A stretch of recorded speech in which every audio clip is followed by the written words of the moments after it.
I feel the fans' frustration. Like, they went through so much pain to get Joel Embiid, a great player, to get Ben Simmons, to get this foundation that gave us a real chance last year, which we sort of blew and should have at least gotten to the Eastern Conference Finals, if not farther. To have one of them say, I'd rather be somewhere else, that sucks. That sucks for everybody. We really want to take our odds from wherever they're at right now to something materially higher. It has to come back in an impact player. A big what's up to everybody. Welcome back to the channel. Yesterday, Daryl Morey, president of basketball operations of the Philadelphia 76ers, your Philadelphia 76ers, appeared on the Mike Missinelli show via telephone to discuss the current Ben Simmons situation and shed a little bit of light on how the Sixers organization will actually move forward approaching the February 10th NBA trade deadline. In this video, we will be breaking down what he said, covering major plot points of the conversation, and then I will be giving my 2 cents on the whole joint just because you guys know I love to chat. But sub a brother up for more unique Sixers content because you know what we do here. 1K subs. I love you all so much.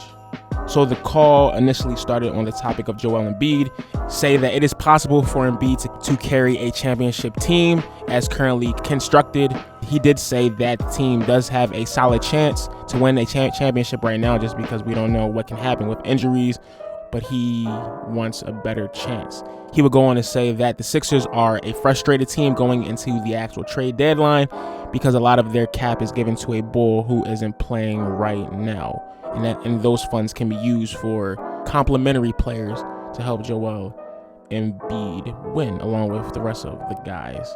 He made it a point to be clear that this trade has to be the one that put us over the top to get a championship. He said that it has to address rebounding, transition defense, playmaking, and just defense overall, as that is the big thing, or those are the big factors that are holding the Sixers back as currently constructed. It was interesting how he said that this cannot be done across multiple players, that it needs to be done by one player or at least two, making sure that those players are impact, like actually have a very large impact on the game or on a team conglomerate as Ben Simmons does.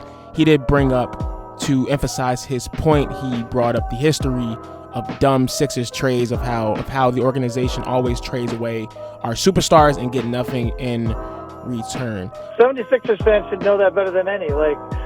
Past great players have been traded for multiple players, and it didn't work out very well. Thank God that I wasn't born yet for the Charles Barkley trade and the Moses Malone trade, because I was probably going to be pissed seeing who we got back. But I was here for the Allen Iverson trade where we got back, I think it was Andre Miller and it was probably Andre Miller and someone else, but that didn't do anything.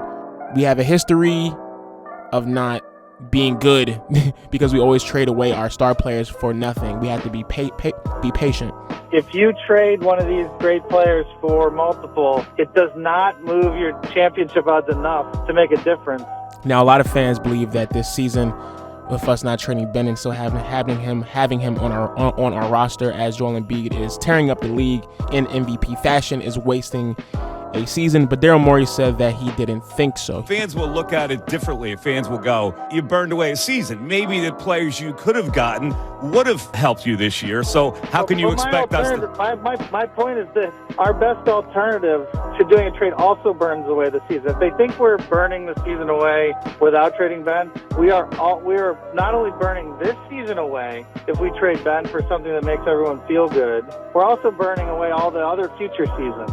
He brought up the emotional irrationality of fans who just want the name Ben Simmons going and are thinking myopically. With that being said, he did empathize with 76ers fans. It really hit me in the whole heartstrings when he talked about the actual process of how us fans waited for all of these players just for Benny Boy to say F y'all. That's crazy. But he was basically saying how we can't let all of that go.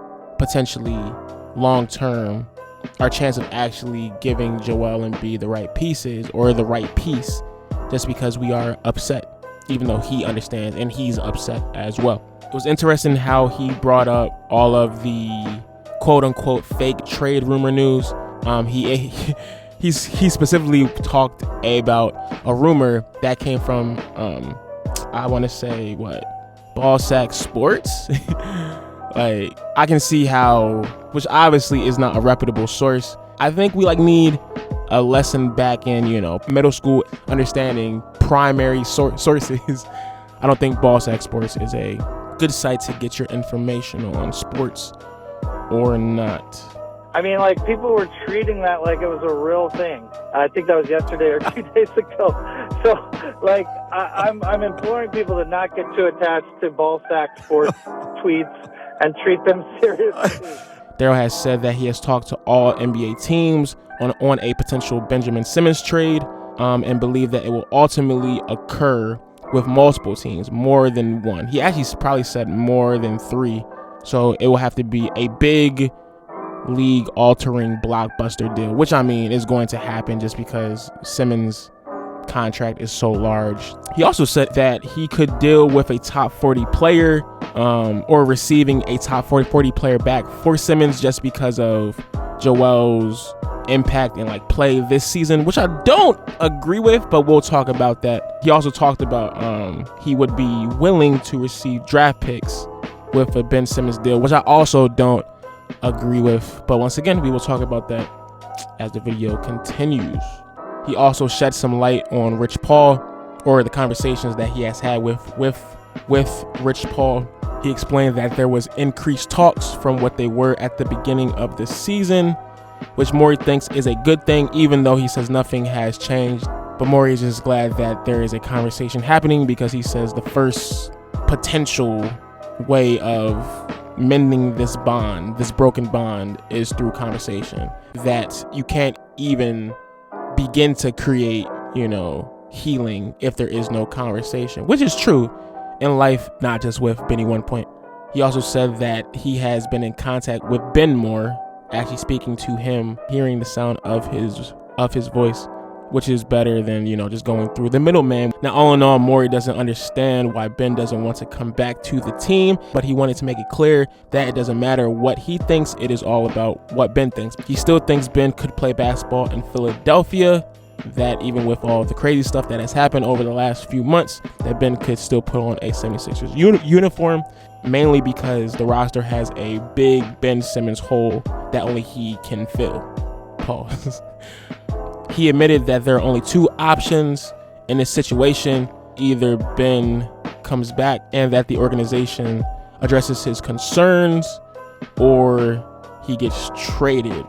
He admitted that he hasn't done either, but it could still happen in the near future. All accounts, according to Morey, it is less likely than likely that Simmons will be traded. So there you have it. A brief synopsis, maybe not brief, but a synopsis on Daryl Morey, president of basketball operations of your Philadelphia 76ers, having to say about the Benjamin Simmons saga this season.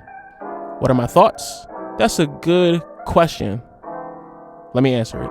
If you have been following the channel up to this point, you already know my stance. I've been like this since the Atlanta Hawk game where Ben didn't dunk that ball.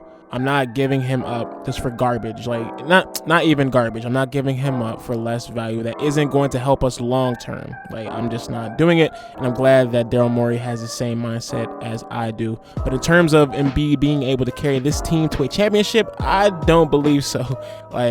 One, that would have to mean, he's dropping 40 balls, 30 balls on a consistent basis for the next 42 games. I just don't see that. So Morey's probably talking, fluff just to keep us fans hypnotized. But we know better than that, Morey. We know better.